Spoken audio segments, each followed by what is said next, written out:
Սիրելի հայրենակիցներ, 9-րդ գումարման խորհրդարանի աշխատանքային երկրորդ օրն է եւ մենք քննարկում ենք ազգային ժողովի նախագահի ընտրության հարցը։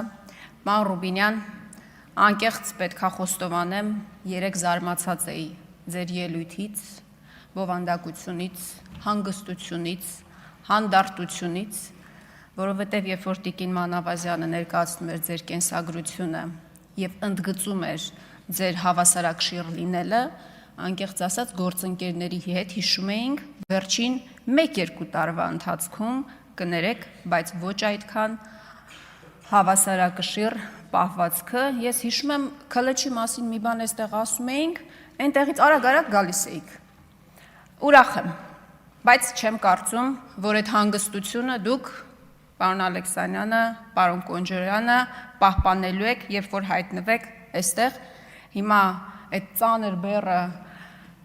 ուսերին է պարոն Հասանովի եւ վստահաբար, երբ որ այդ քաղաքական պատասխանատվությունը այլևս ձեր ուսերին լինի,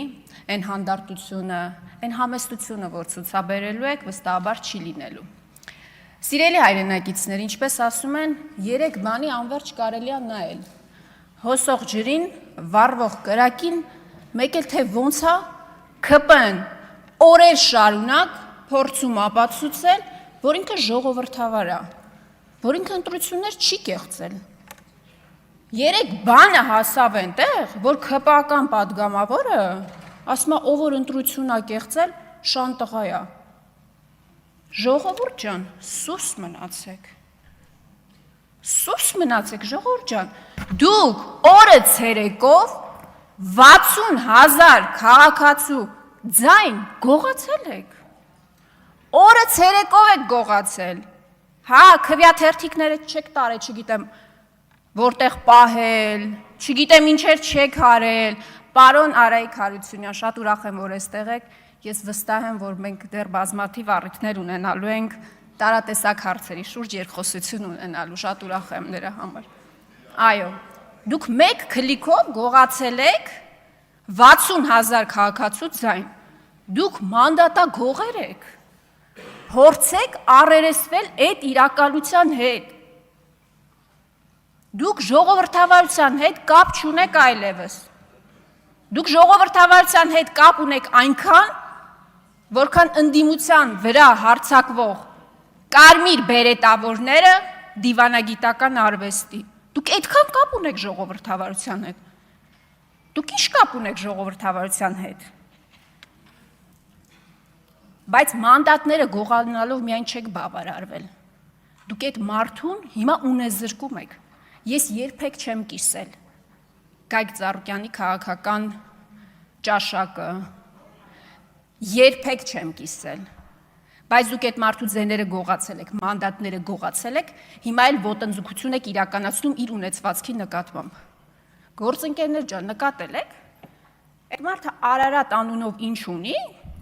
հիմա վերցնում են, ֆիքսել եք դա։ Ես վստահ եմ անգամ, որ ունեցվածքը չի հարցը, այդ ցուցանակներն է հարցը։ Արարատ կոնյակի գինու օղու կոմբինատի ցուցանակը հանելն է երևի հարցը։ Արարատ ցեմենտ գործարանի ցուցանակը հանելն է խնդիրը։ Դարպասներն էլ չի ոնց որ վստահեցնում եք։ Ես վստահ եմ, որ խնդիրը դա է։ Կամ պարոն Ալեքսանյան, մուլտիվելնեսը, եթե չեմ սխալվում, այնտեղ եք, չէ՞, մարզվում։ Այդ մարզվելու ընթացքում էիք հասկացել, որ ապօրինի շինարարությունը ու պետքա քաղաքապետարանը խլի, ու երբ որ պարզվում է գործընկերներ ջան, մերօրյա Հայաստանում, իրական Հայաստանում, ինչպես պնդում է այս իշխանությունը, երբ որ ցուցանակը փոխում ես, դառնում է օրինական, մուլտիվելնեսը այլևս օրինական է։ Որտեւ այս իշխանությունները խլել են, իրենց ցուցանակը փակցրել են։ Ես ուրախ եմ, պարոն Ալեքսանյան, որ դուք հիմա օրինական մարզասրահում եք այլևս ֆիզիկական հաջողություններ արձանագրելու։ Դուք կատակը մի կողմ ժողովրդավարության բաստիոն եք, չէ՞ խոստանում։ Ոչ թե բաստիոն, մի ամբողջ թագավորություն եք կառուցել, պարոն Ռուբինյան, մի ամբողջ թագավորություն, ստի, կեղծիքի, ապօրինությունների, անօրինականությունների,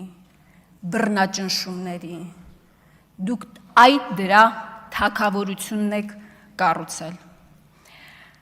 Պարոն Ռուբինյան, դուք երեք ասում եք, որ քաղաքական ճնշումներ չկան, դուք մի իշխանություն եք, որը քաղաքացուն, կլինի բլոգեր, շարքային քաղաքացի, գրառման համար պոլին եք պարկացնում ոստիկանությունը, ձեզ ծառայող, ուժային համակարգը, ամբողջ իրավապահ, որ գործերն է հարուցում, պոլին եք պարկացնում, բայց մարդասպանին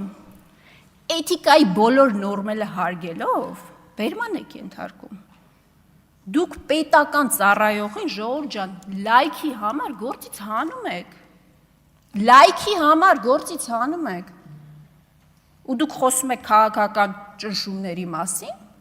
ազգային անվտանգության ծառայության խցիկից օդանավակայանի տեսանյութ է տարածվում, պարոն Ալեքսանյանը այնտեղից ասում է, հարցազրույց է տալիս լրագրողներին, ասում է, ես ինչ չիմանամ որտեղից է դուրս եկել, խցիկից է դուրս եկել այդ տեսանյութը, հասկանում եք, հետո Նիկոլ Փաշինյանը ուղիղ տեքստով ասում է, լավ ենք անում, դուք այդ իշխանությունն եք, դուք այլևս ձև չեք թափում անգամ փաթեթավորելու համար ձեր ընտրակեղծիքները, ձեր ապօրինությունները, ձեր բռնաճնշումները։ Վերջում, պարոն Ռուբինյան, երեք անկեղծ ասած ձեր ելույթից, որը անկեղծորեն այսպես հիացրեց ինձ, այո, բայց կեղծ էր, վստահաբար կեղծ էր, ժամանակ եք շահում հիմա, որ այստեղ իրավիճակը չլարվի, բոլորս ամեն ինչ շատ լավ հասկանում ենք, ինչև է, դուք անգամ փորձեցիք այսպես դրամատիզացնել իրավիճակը, ասեցիք, որ այդ քաղաքական բռնաճնշումները այն ժամանակ էին, երբ որ ձեր 18-ամյակն էր, ձեր հորը բերման էին ենթարկել, եւ ձեր 18-ամյակը դուք առանց հայրիկի եք դիմավորել, ես նախ ցավում եմ իսկապես դրա համար, ես վստահ եմ, որ դուք ցավ եք ապրել դրա համար, բայց ես նաև վստահ եմ, որ ամենամեծ ցավը, որը որ դուք հիմա չեք գիտակցում, ձեզ հետ կատարվել է 18 տարի հետո, որովհետև հիմա օրինակ կա 13 տարեկան աղջիկ երեխա, ով իր մայրիկին տեսնելու, խոսելու հնարավորություն պարզապես չունի։ Տաթևի տղան, 10 տարեկան տղա երեխայի դեպ, իր ծնունդը նախանցած տարի, էլի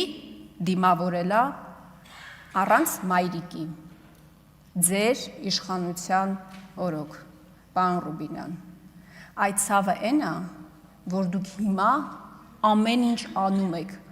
արդարացնելու համար, այն բոլոր ապօրինությունները եւ բռնաճնշումները, որոնք դուք